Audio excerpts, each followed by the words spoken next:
Okay, the first one is how to build independence in preschoolers. And all of our kids are preschoolers right now. They'll be going to kindergarten, some of them, but right now they're preschoolers. Miss Hilda, here you go. Sí, vamos a estar hablando de cómo construir independencia en los preescolares. Set predictable routines. So we're setting a predictable routine by being here every day, Monday through Friday, 3 o'clock or 11. You let your child choose, like when they get up in the morning, maybe they want to wear blue jeans or black pants. You know, let them decide. That helps them be more independent. Let your child help. Maybe help you cook dinner or help you clean up the house. And it also helps the child if you give them some job or some chores they have to do, like make their bed every day, clean their room. Let your child solve problems. So when they have a problem, don't jump in there and fix everything with them all the time.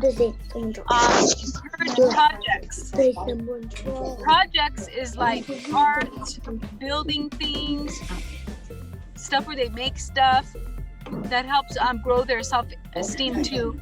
And nurture free play. So if they want to be free and build a fort in the living room, if you can just let them be free and have the ability to use their imagination without any interruption. And in Spanish? Okay. Dice establecer rutinas predecibles, o sea, como el venir a la escuela cada día, que ellos sepan que ya es una rutina que va a hacer cada día. Dejarlos que su hijo elija, por ejemplo, lo que él quiera ponerse ese día. Dejar que su hijo ayude, por ejemplo, en las tareas de la casa, cuando su hijo quiere ayudarle a cocinar algo, a preparar la comida. Darle tareas a su hijo también, darle como responsabilidades, por ejemplo, que le ayude a recoger la ropa o juntar la basura. Dejar que su hijo resuelva problemas, como que él pueda tomar decisiones. Fomentar proyectos como ayudarles, animarlos a que hagan actividades en casa, como algo juntos, ¿verdad? Y fomentar el juego libre, como dejarlos que ellos puedan ser libres de jugar como ellos quieran, de hacer lo que ellos quieran.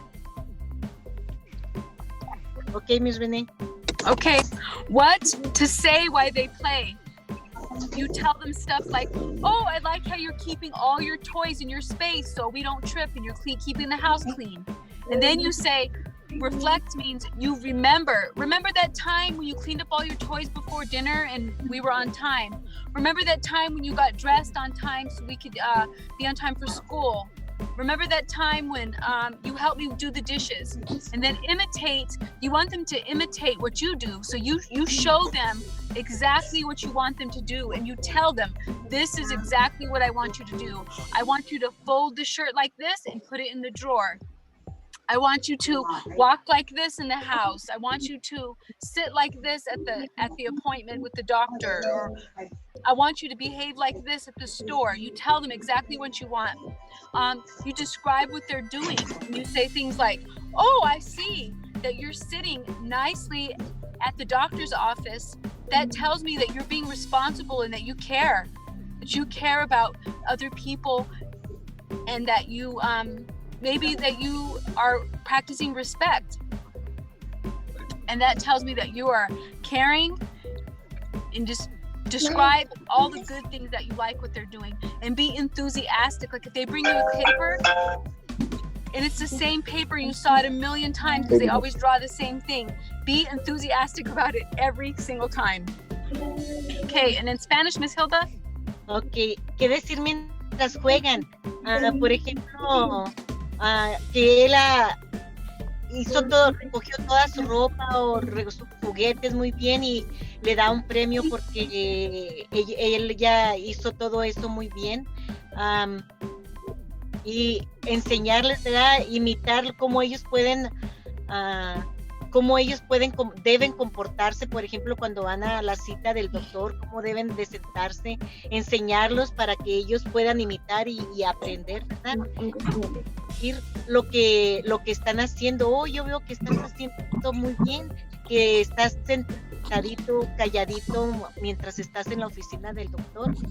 Entonces, de esta manera ellos van aprendiendo, ¿verdad? Las cosas, cómo deben de ser, cómo hacemos los adultos las cosas. También ser entusiasta, como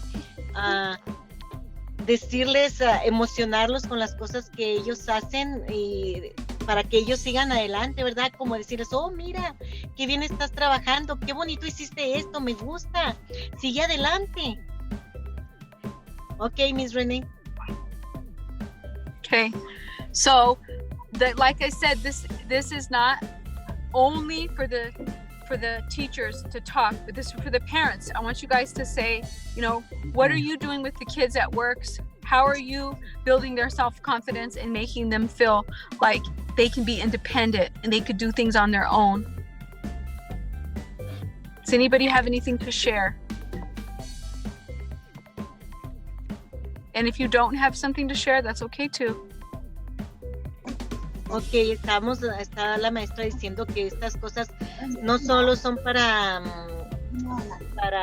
los niños, sino también para nosotros, ¿verdad? Para los padres también, como por ejemplo, ¿qué consejos pueden compartir los padres entre sí?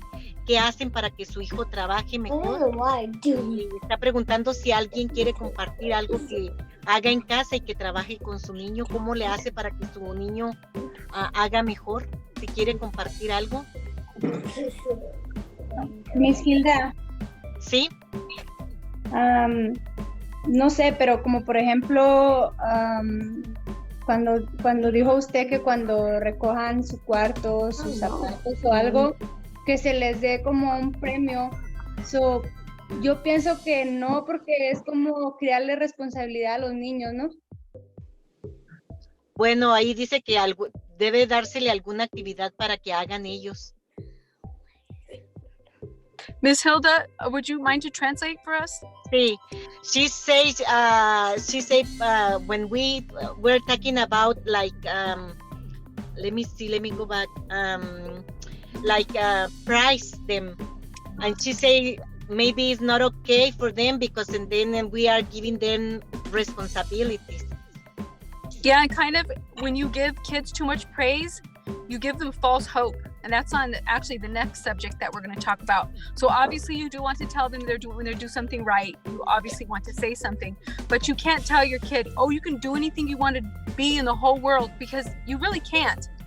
I mean, you got talents, and hopefully your kids will run after their dreams, what they like and what they want to do, not what some really high expectation and then they get let down. So we don't want to always tell the kid that, oh, they're good at everything, you can do anything, because it's not true. Like I'm dyslexic and I'm not the best reader, so sometimes I do weird stuff, like I don't know left and right all the time, or like something like that, and I'm not gonna sit here and say that I'm a great speller, because I'm not. I wasn't made to be one. So we want to be realistic. Thank you, Miss Carla, for saying something. Miss Hilda, that was kind of long, but could you translate that for me, please? Let's see, I'm gonna try.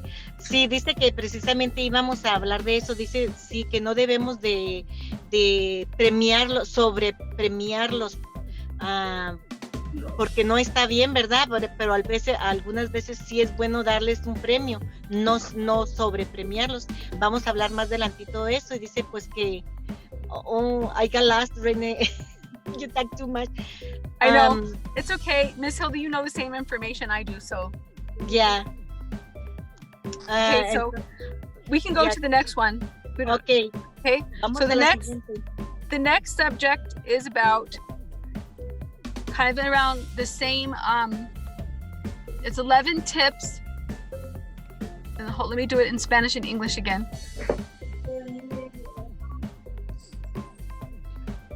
And hopefully these can be helpful to you. And if they're not, it's not going to hurt our feelings if you don't agree. But they are helpful to build the children's self-esteem. 11 tips building self-esteem in children. In Spanish? Sí, 11 pasos para ayudar a la autoestima del niño. Step back. So give them space when they're doing something. And then what Miss Carla said, do not overpraise. Because then they feel like they have to do everything and then they get overwhelmed. Do not let your child take risks. Like, I know a lot of teachers, they don't want their kids to like walk on that wall back to the parents. I'm like, walk on the wall back to the parents, you know, like just be free. And if I know you're gonna get hurt, then I'll stop you. But if you want to jump from one rock to the next rock, I'm gonna let you, because that's how you learn. You have to let kids make their own choices. That's from the slide before. Like, let them pick out their own clothes, unless they look, you know, they're not dressed appropriate for the weather or something, then stop them, but let them have some choices. Let them help around the house. It has to do with the chores again. Encourage them to pursue their interests fully. So like, say they're interested in, maybe right now we're doing balls for the lesson plan. Maybe they're interested in soccer. So let them be interested in soccer till they don't want to do it anymore. Let them do it every day, every second, drink it, eat it, read it, watch it on TV until they don't want to do it anymore. That's how they learn best, when they're fully into it. What to do when children struggle or fail? Tell them we can get up and wipe it off and try again. We can try it again. Don't lose sleep over it. If your child has something like a mistake or something they're working on that they're not catching on as fast as you think they should, just don't worry about it, because everybody grows in different stages. Make it clear that no matter what they do, you love them anyway. No matter what mistakes they make, you love them no matter what. Make sure the child's goals are within their reach and their abilities. Like, we're not going to be asking kids this year to make sure they're reading books by the end of the school year. Somebody might be able to, but that's asking a lot. We're not going to be asking the kids to be writing their name in cursive before they get to kindergarten either, because that's not appropriate. So, and again, it's off of what Ms. Carla said, to offer appropriate praise. If you praise your kid too much, they're going to have too high expectations for themselves, and then they'll be let down at times, and it might hurt their feelings. Ms. Hilda? Okay. Comenzando con el número 1, dice, da un paso atrás, ¿verdad? Cuando los niños están haciendo algo, están trabajando muy bien, dejarlos solos, que sigan adelante. Dice, no lo elogie demasiado, como usted dijo, Carla, no sobrepremiarlos, ¿verdad? Deje que su hijo corra riesgos, y si es verdad, muchas personas no podemos. Por ejemplo, a mí me da miedo que los niños caminen en la banqueta, por arriba de la banqueta, y dijo René, no, pues tienen que tratar con cuidado y lo van a lograr. Entonces ellos caminaban cuando venían con ustedes por la banqueta. Yo tenía miedo, pero bueno, ellos lo hacían muy bien. Deje que sus hijos tomen sus propias decisiones, como el dejarlos que ellos escojan su ropa o con qué quieren jugar, dejarlos que ayuden en la casa, en la casa. Como dice, no también dándoles sobrecargas, ¿verdad? Animarlos a que persigan plenamente sus intereses, o sea, lo que a ellos les gusta jugar, como ella dijo, si les gusta jugar fútbol, dejarlos que sigan adelante, practicando, descansando y seguir adelante hasta donde ellos quieran. Que no usted, si algo no se logra, no se preocupe por eso, que no le quite el sueño. Dejarles en claro que su amor es incondicional. Asegúrese que las metas del niño estén a su alcance y a sus habilidades. Como decía la maestra, no podemos asegurar o forzar a los niños que aprendan a leer antes de tiempo, ¿verdad? Ellos hacen todo a su paso, y ofrecerles el elogio apropiado, Carla, como usted dijo, no sobre darles de más, ¿verdad? Algo pequeñito, hasta un simple prize them, o un premio, es hasta decirle cómo me gusta cómo limpiaste tu cuarto. Esto es darle un premio. Entonces, okay, Miss Renee. Okay, this is self-esteem checklist. They want to make sure they feel special, set goals, and just keep trying and trying again. Does anybody have any feedback for that one? Any of the parents? ¿Alguien quiere compartir algo? No. No? Okay, we're going to go to the next one. And these are the pictures for the feedback, but I want to share because it's going to be on Zoom for the other parents that are not here. So what tips we can write them in the dojo. If you guys think of some later, if you feel shy on camera now, maybe you can write them later.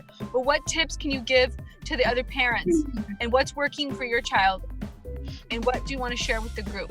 And then in Spanish, Ms. Hilda? Sí, sí puede escribir los consejos o ideas que ustedes tengan de qué cosas trabajan mejor para ustedes. Pueden escribirlo en la class dojo, y si usted no quiere hablar ahorita en cámara, entonces ahí pueden los demás padres ver la información que usted tiene, los consejos que usted tiene para compartir. Sorry, Ms. Hilda, I cut it off. I took the picture off. Okay, the last one is about caring for yourself and taking care of yourself. And a lot of people that have big hearts, we don't take care of ourselves. We take care of everybody else. So I think that's quite a few of us on this Zoom right now, that you care so much for your family that you take care of your family more than you take care of yourself. And that is not healthy. So we're just going to be here to remind each other to take care of ourselves with these next clips. And then after this, it's going to be children's time. Okay, here we go. Understanding yourself as a parent. ¿Eso es qué dice? Miss Hilda? Entender, bueno, la maestra dice que por qué el cuidado personal es importante, porque muchas veces nos preocupamos por todos los demás, pero no nos preocupamos por nosotros. Entonces eso es importante, preocuparnos también por nosotros mismos, ¿verdad? Para poder ayudar a los demás. Dice, entenderte a ti mismo como un padre. Okay, deal with your stuff.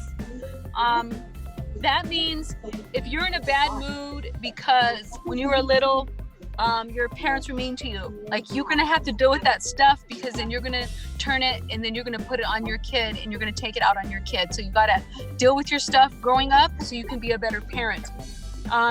Instill confidence and self-worth. You want to let your kids know how to be confident and self-worth. They're worth living. They're worth nurturing and hugging and spending time with.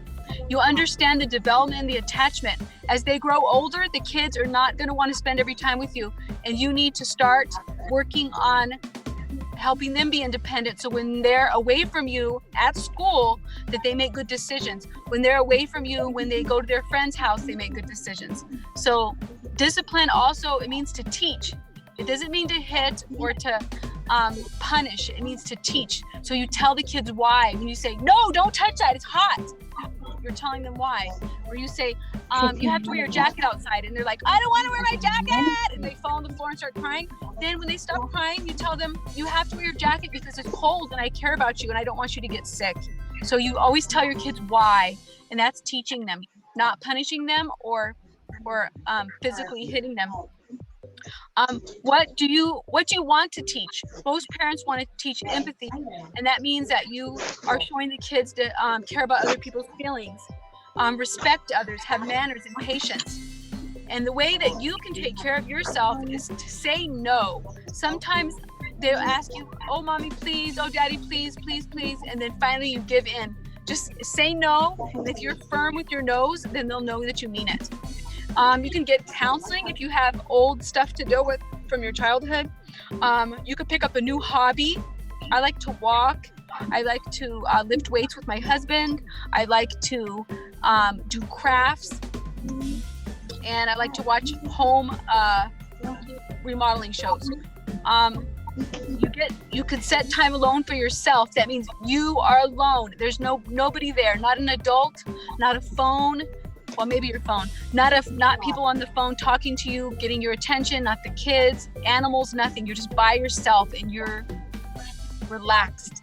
And then the next thing you need, if you're only with children all the time, you need to spend time with other adults to help you, so you can have some adult time to talk and adult time to reflect on your life. Okay, Miss Hilda. Ok, dice, ¿por qué el cuidado personal es una parte importante de la crianza de los hijos y cómo hacer tiempo para ello? Dice, ocúpese de sus cosas, ocúpese de sus cosas, como hacer las cosas personales de usted, lo que usted tenga que hacer. que necesita que hacer para que se sienta más seguro. Dice infundir confianza y autoestima, porque usted, como usted es, usted les va a transmitir a sus hijos la confianza y la autoestima para que ellos se puedan sentir independientes. Dice comprender el desarrollo y el apego. Muchas veces los niños están muy apegados a las mamás o a los papás, entonces los niños aprenden a desarrollar su autoestima.